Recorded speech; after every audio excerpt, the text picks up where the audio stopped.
గారి ప్రభుత్వము ఈ ఐఎల్ఎండ్ఎఫ్ఎస్ను లేకపోతే ఈ సెంట్రిక్ లేదా విజన్ ఇన్ఫోటెక్ ఏదైతే జాయింట్ వెంచర్తో టెండర్ వేసిందో వీళ్ళని నిషేధించలేదు అధ్యక్ష.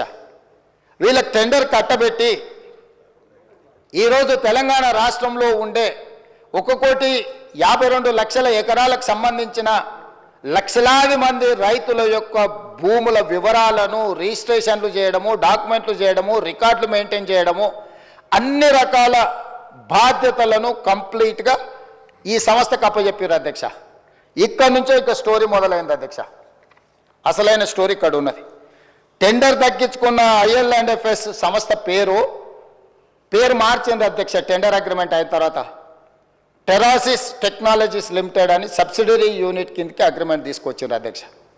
టెండర్ పాల్గొన్నప్పుడు ఒక పేరు మీద ఉండి టెండర్లో వాళ్ళ కాంట్రాక్ట్ వచ్చిన తర్వాత దాని పేరు మీ ఫోన్ మరియు కెమెరాతో హై క్వాలిటీలో అది కూడా ప్రొఫెషనల్గా వీడియోస్ తీయడం ఎలాగో నేర్చుకుందాం అనుకుంటున్నారా? అయితే ఫ్రీడమ్ యాప్ని డౌన్లోడ్ చేసుకోండి. మార్చండి అధ్యక్ష. ఒకవేళ పేరు మార్చిన మనుషులకు కూడా చట్టంలో ప్రొవిజన్ ఉంది అధ్యక్ష పేర్లు మార్చుకోవడానికి. ఒకవేళ మన పేరు నచ్చకపోతే కూడా ఒక గెజెట్ నోటిఫికేషన్ ఇచ్చి ఒక విధానంలో ఉంది. కంపెనీస్ యాక్ట్లో కూడా ఒకవేళ సేమ్ కంపెనీ ఒకవేళ పేరు మార్చుకున్నా తప్పలేదు అధ్యక్ష, పేరు మార్చుకోవచ్చు. ఇక్కడ పేరు మార్చుకున్నది అధ్యక్ష. పేరు మార్చుకున్నాకనే తతంగం మొదలైంది అధ్యక్ష. ఈ టెరాసిస్ టెక్నాలజీస్ లిమిటెడ్ అనే ఐఎల్ఎండ్ఎఫ్ఎస్ సబ్సిడరీ యూనిట్ పేరు మారిన తర్వాత ఇందులోకి ఫాల్కన్ ఎస్జీ అనే ఒక ఫిలిపిన్ కంపెనీ దీంట్లో 52% ఒకసారి 28/10/2021 99% ఇందులో షేర్స్ మొత్తం ఈ కంపెనీ కొనేసింది అధ్యక్ష. ఫాల్కన్ ఎస్జీ అనే ఫిలిపిన్ కంపెనీ. ఈ కంపెనీ కొన్న తర్వాత ఇది ఇక్కడ ఆగింది అధ్యక్ష, ఆగలే. ఈ ఫాల్కన్ ఎస్జీ కంపెనీ నుంచి ఫాల్కన్ ఇన్వెస్ట్మెంట్స్ అనే కంపెనీ సింగపూర్ కంపెనీ ఇందులోకి వచ్చింది అధ్యక్ష. ఈ కంపెనీ అంటే ఏదైతే ఫాల్కన్ ఎస్జీ పేరు మీద 99% ఉందో ఆ 99% షేర్ని ఫాల్కన్ ఇన్వెస్ట్మెంట్ అనే సింగపూర్ కంపెనీ దీంట్లోకి వచ్చింది అధ్యక్ష.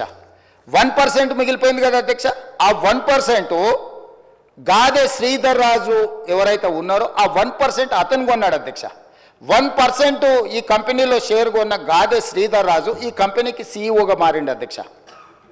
అంటే యువరాజు గారి మిత్రులు ఏ రకంగా ఇందులోకి తెర వెనుక నుంచి లోపలికొచ్చి దీన్ని మొత్తం తమ చేతిలోకి ఏ రకంగా తీసుకున్నారో గాదే శ్రీధర్ రాజు గారిని ఈ ఫాల్కన్ ఇన్వెస్ట్మెంట్ ఈ కంపెనీకి ఓనర్ను అంటే సీఈఓని చేసేసి వ్యవహారం మొత్తం గాదే శ్రీధర్ రాజు చేతికి అప్పచెప్పారు అధ్యక్ష.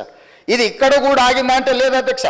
ఫాల్కన్ ఇన్వెస్ట్మెంట్స్ మళ్ళీ వాళ్ళ దగ్గర ఉన్న 99% షేర్లని 100% కింద మొత్తం అంటే మొత్తం వాళ్ళకు ఉన్న మొత్తాన్ని మళ్ళీ అమ్మినారు అధ్యక్ష.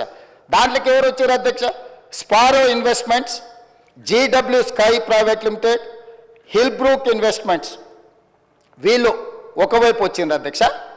అది వీ యజమానులు ఎవరయ్యా అంటే రాహుల్ గోస్వామి, ఆనంద్ కుమార్ వీళ్ళందరు ఓనర్లు అధ్యక్ష. ఈ 3 కంపెనీల నుంచి మళ్ళీ హిల్బ్రూక్ ఇన్వెస్ట్మెంట్స్ నుంచి కొనుక్కున్న company gateway fund to LP అనే ఇంకొక సంస్థ వచ్చింది అధ్యక్ష. దాంట్లో నుంచి మళ్ళీ స్పారో ఇన్వెస్ట్మెంట్స్ నుంచి కొనుక్కున్న దాంట్లో గేట్వే ఫండ్ టు ఎల్ఎల్పి ఇందులోకి వచ్చారు అధ్యక్ష. అంటే అల్లిబిల్లి కంపెనీలు అన్నిటిని పెట్టుకుంటూ ఈ కంపెనీలన్నిటి ద్వారా చివరికి వాళ్ళు ఎక్కడికి చేరింది అధ్యక్ష?